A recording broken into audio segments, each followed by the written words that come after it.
My name is Nicole Benner. This is my recovery story. I grew up in a village called Summerdale near Harrisburg, Pennsylvania. My childhood was, at that point I thought it was normal, but it was very toxic and trauma related. There was abuse, things like that going on. So my dad had mental health issues.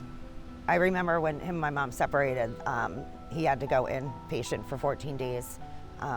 He liked to play with guns when he got intoxicated and hold people hostage. So that's when I first seen it for myself, what mental health was, and that first time somebody said mental health. I started experiencing it probably before then because of the trauma. I didn't know that that's what it was until probably about 12 or 13 years old. I realized what depression and anxiety was, having the symptoms, but my family wasn't a believer in mental health.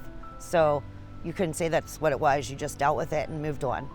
When I was, 28 years old, I got some medical diagnoses, and I was told that I probably would be crippled in the next 10 years and not walking and things like that. My marriage was very volatile. My daughters, 3 and 7 at the time, and were seeing this, and their father being physical with me. That's when I knew that my medical was not getting any better. I was destroying that too with staying in the marriage.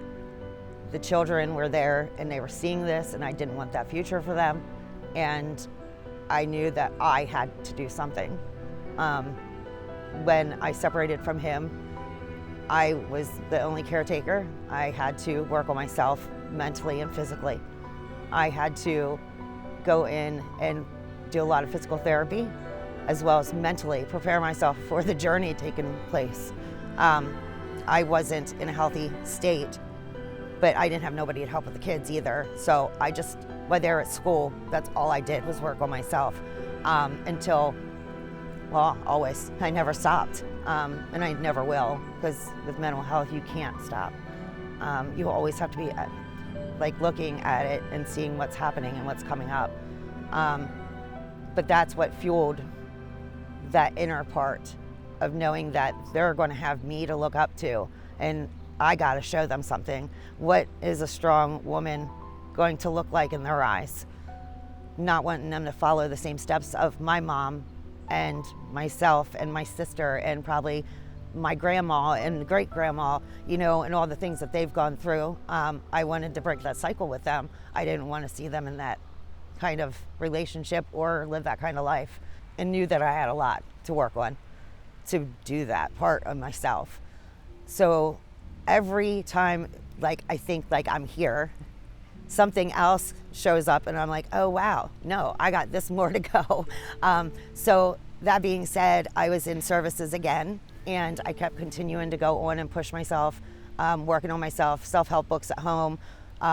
Never went to groups or anything like that until, every decade's a little different, but in my 40s is when I started going to groups. That did a lot for me too. I took this toxic family group for every week for 2 years. I was going extra more than I had to. She kept making the joke that I could probably run her group because I was there so much. But learning all the dynamics of my household that I grew up in, then the dynamics of my kids and what they were growing up in, then as we get older and what that looks like with their kids, it goes on and on. And how do we fix those? So that's what got me into working in the field then.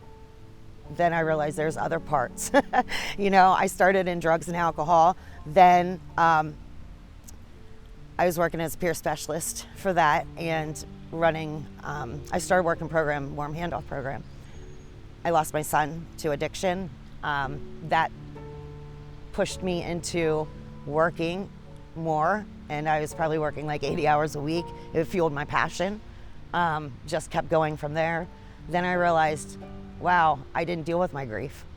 So then had to take a step back again and look at that. And that's when I'm like, chicken or the egg? Here's mental health. This is where it stems from. I gotta go back to this root and take care of that. And then I've been going to different meetings outside, support groups, different things like that to continue on.